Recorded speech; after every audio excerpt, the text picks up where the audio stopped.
नमस्कार। रेडियो रिमझिम से प्रस्तुत है स्थानीय हालचाल। पहले मुख्य हालचाल। डीएम और एसपी ने किया कई परीक्षा केंद्रों का दौरा। बाल संरक्षण को लेकर एक दिवसीय कार्यशाला अंबेडकर भवन में हुआ आयोजित।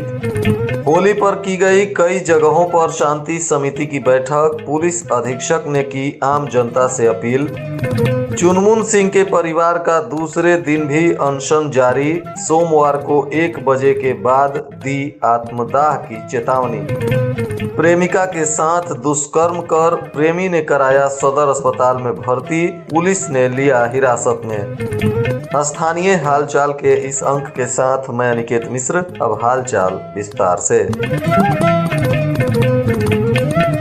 जिलाधिकारी डॉक्टर नवल किशोर चौधरी और पुलिस अधीक्षक स्वर्ण प्रभात के द्वारा जिले में आयोजित तृतीय स्नातक स्तरीय संयुक्त प्रारंभिक प्रतियोगिता परीक्षा 2022 जिसका पुनर्आयोजन दिनांक 5 मार्च को यानी रविवार को हुआ।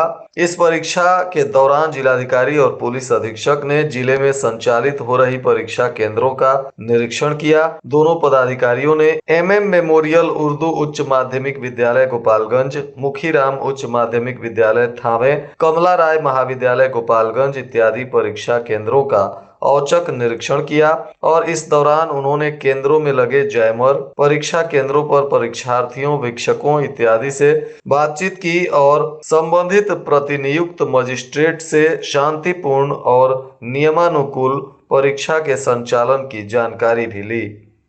आज शहर के अंबेडकर भवन में बाल संरक्षण इकाई के द्वारा आयोजित एक दिवसीय कार्यशाला का उद्घाटन किया गया। इस दौरान जिला पदाधिकारी डॉक्टर नवल किशोर चौधरी, पुलिस अधीक्षक स्वर्ण प्रभात, प्रधान मजिस्ट्रेट किशोर न्याय बोर्ड गोपालगंज राकेश मणि तिवारी, पुलिस उपाधीक्षक हेडक्वार्टर ज्योति कुमारी और वरिष्ठ पत्रकार टाइम्स ऑफ इंडिया के वरुण मिश्रा तथा सहायक निदेशक बाल संरक्षण इकाई के प्रशांत कुमार के द्वारा संयुक्त रूप से दीप प्रज्वलित कर इस कार्यक्रम का शुभारंभ किया गया। इस अवसर पर जिलाधिकारी ने अपने संबोधन में कहा कि उपेक्षा, शोषण और दुर्व्यवहार से बच्चों को बचाने की आवश्यकता है। आज देखने में आ रहा है कि समाज में कम उम्र के बच्चे अपराध में संलिप्त पाए जा रहे हैं। इस पर किस प्रकार से अंकुश लगाएं, हमें इस पर विचार करना होगा और यह तभी संभव होगा जब हम किसी केस में कम से कम समय में आरोपी को दंडित करें, जिससे समाज में यह संदेश जाए और लोगों का विश्वास भी हमारी कानून व्यवस्था पर बना रहे।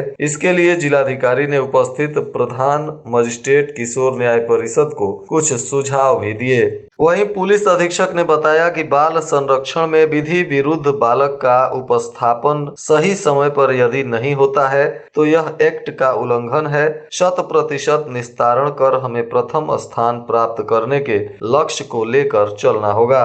वहीं वरिष्ठ पत्रकार वरुण मिश्रा ने कहा कि समाज के सभी लोगों को लेकर बाल संरक्षण के प्रयास में सहयोग करना चाहिए। साथ ही प्रशिक्षण के पश्चात इसके व्यापक प्रचार प्रसार पर भी बल देने की आवश्यकता है। पुलिस अधीक्षक स्वर्ण प्रभात के निर्देश पर सभी थानों की पुलिस ने उत्पाद विभाग की पुलिस के साथ शराब तस्करी पर रोक लगाने के लिए काफी कड़ाई से अभियान चलाना शुरू कर दिया है। कई जगहों पर ज्वाइंट ऑपरेशन भी चल रहा है, जिसमें बैकुंठपुर दियारा इलाके में ड्रोन के माध्यम से सर्च अभियान भी चलाया गया और जंगलों में भारी मात्रा में देशी शराब निर्माण में लगे सामग्रियों को पकड़ा गया और नष्ट किया गया। इस दौरान काफी मात्रा में देशी शराब भी नष्ट किया गया है। होली को ध्यान में रखते हुए पुलिस ने यह कदम उठाना शुरू किया है। इसके अलावे भी पुलिस अधीक्षक के निर्देश पर सभी थानों पर होली और शब बारात को लेकर शांति समिति की बैठक हुई, जिसमें सभी लोगों को आपसी सौहार्द बनाकर रखते हुए होली और शब बारात का त्योहार मनाने का निवेदन पुलिस अधीक्षक ने किया और कहा कि सभी लोग एकता और भाईचारा के साथ अपना त्योहार मनाएं। जिला प्रशासन सुरक्षा व्यवस्था में काफी सक्रियता से काम कर रहा है। दंडाधिकारियों को भी तैनात किया गया है और संवेदनशील इलाकों को चिन्हित किया गया है। साथ ही उन्होंने असामाजिक तत्व के लोगों को कड़ी चेतावनी दी है कि यदि किसी भी हाल में कोई शांति व्यवस्था भंग करने का प्रयास करेगा तो गोपालगंज पुलिस उस पर सख्त से सख्त कार्रवाई करेगी। वहीं सिधवलिया थाना क्षेत्र के बघेजी गांव के रहने वाले चुनमुन सिंह आज दूसरे दिन अपने पूरे परिवार के साथ अनशन पर बैठे हुए हैं। वहीं उन्होंने सोमवार को 1 बजे के बाद आत्मदाह की चेतावनी दी है। उन्होंने कहा कि यदि सोमवार को 1 बजे से पहले प्रशासन उनके साथ न्याय नहीं करता है तो वे अपने पूरे परिवार के साथ आत्मदाह कर लेंगे। बताते चले कि चुनमुन सिंह के तेल मिल के पास बने एक कमरे के साथ विवाद है और कुछ लोगों ने उनके कमरे को कब्जा कर लिया है और उनको भाड़ा भी नहीं दे रहे हैं। इसी वजह से उन्होंने स्थानीय प्रशासन और जिला प्रशासन से न्याय की गुहार लगाई है और अब 2 दिनों से इनका पूरा परिवार अनशन पर बैठा हुआ है। सोमवार को यह पूरा परिवार आत्मदाह करने की चेतावनी दे चुका है।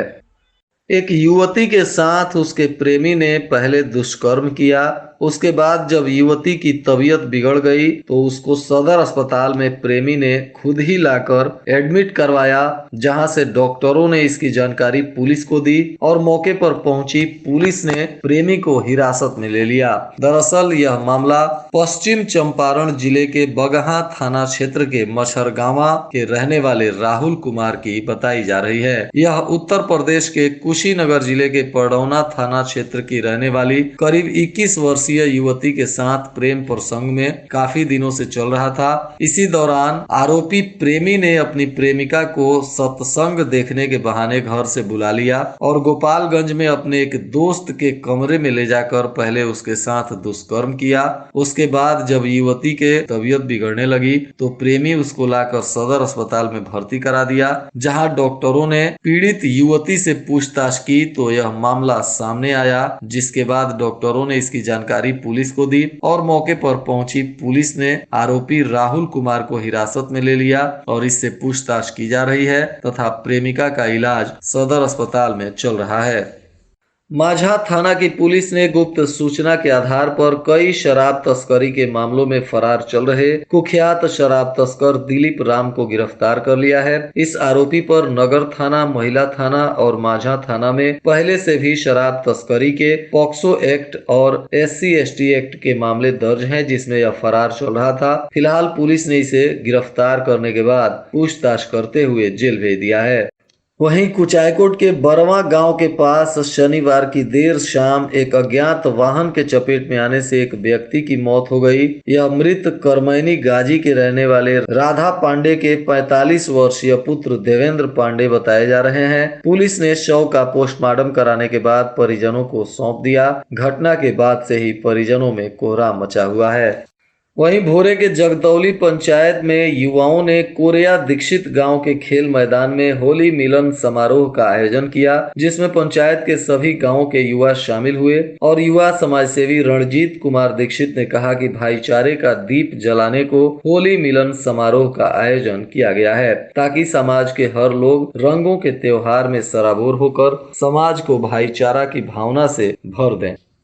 सिधवलिया प्रखंड के अमरपुरा पंचायत के रहने वाले मृतक मनोज महतो के परिजनों को अब मछुआरा वेलफेयर ट्रस्ट के तरफ से आर्थिक सहायता दी जाएगी। इस ट्रस्ट के संस्थापक दीपक कुमार साहनी ने पीड़ित परिवार के लोगों से मुलाकात की और बच्चों को शिक्षा के क्षेत्र में पढ़ाई लिखाई करने के लिए आर्थिक सहायता देने का आश्वासन दिया। साथ ही उन्होंने मृत मनोज महतो के तैलीय चित्र पर पुष्प अर्पित कर उन्हें श्रद्धांजलि दी।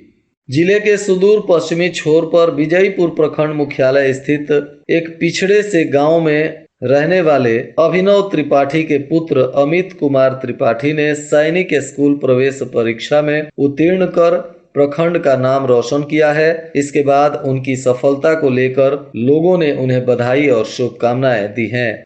कुचायकोट प्रखंड के प्रसिद्ध दोना शुक्ल बाबा के स्थान पर अखिल भारतीय ब्राह्मण महासभा की एक बैठक हुई, जिसमें होली मिलन समारोह भी आयोजित किया गया था। इस दौरान जिले के कई गणमान्य लोग उपस्थित हुए और होली मिलन समारोह के उपरांत सभी लोगों ने यह निर्णय लिया कि 21 मई को इसी स्थान पर सार्वजनिक यज्ञोपवीत संस्कार किया जाएगा, जिसमें कई ब्राह्मण पुत्रों को शामिल होना है। इसकी तैयारी में संगठन जुट गया है और भव्य तरीके से जरूरतमंद ब्राह्मण पुत्रों का यज्ञोपवीत संस्कार संगठन के द्वारा करवाया जाएगा। इस अवसर पर कई गणमान्य लोग और जनप्रतिनिधि भी उपस्थित होंगे।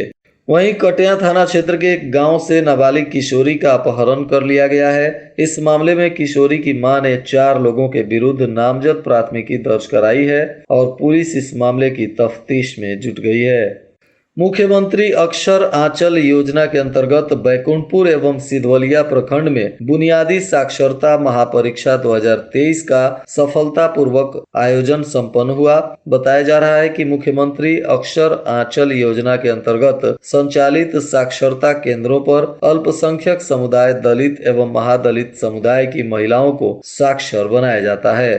वहीं कटिया थाने की पुलिस ने पंचदेवरी चौराहा के समीप वाहन जांच करते हुए 70 बोतल देशी शराब के साथ 2 आरोपियों को गिरफ्तार किया है। यह गोपालपुर थाना क्षेत्र के बोधा छापर गांव के रहने वाले मुन्ना कुमार और खाल गांव के रहने वाले सचिन कुमार पांडे बताए जा रहे हैं। पुलिस ने दोनों को उत्पाद अधिनियम के तहत जेल भेज दिया। वहीं सिधवलिया थाना क्षेत्र के भीखमपुर गांव में छापेमारी कर पुलिस ने शराब के नशे में हंगामा करते हुए भीखमपुर के शंकर महतो को गिरफ्तार कर लिया, जिस पर उत्पाद अधिनियम के तहत कार्रवाई की जा रही है। और आज के मौसम का तापमान गोपालगंज में न्यूनतम 17 डिग्री सेल्सियस और अधिकतम 29 डिग्री सेल्सियस रहने की संभावना है। अंत में मुख्य हालचाल एक बार फिर। डीएम और एसपी ने किया कई परीक्षा केंद्रों का दौरा। बाल संरक्षण को लेकर 1 दिवसीय कार्यशाला अंबेडकर भवन में हुआ आयोजित। होली पर की गई कई जगहों पर शांति समिति की बैठक। पुलिस अधीक्षक ने की आम जनता से अपील। चुनमुन सिंह के परिवार का दूसरे दिन भी अनशन जारी। सोमवार को 1 बजे के बाद दी आत्मदाह की चेतावनी। प्रेमिका के साथ दुष्कर्म कर प्रेमी ने कराया सदर अस्पताल में भर्ती, पुलिस ने लिया हिरासत में। इसके साथ ही रेडियो रिमझिम से प्रसारित स्थानीय हालचाल का यह अंक समाप्त हुआ। नमस्कार।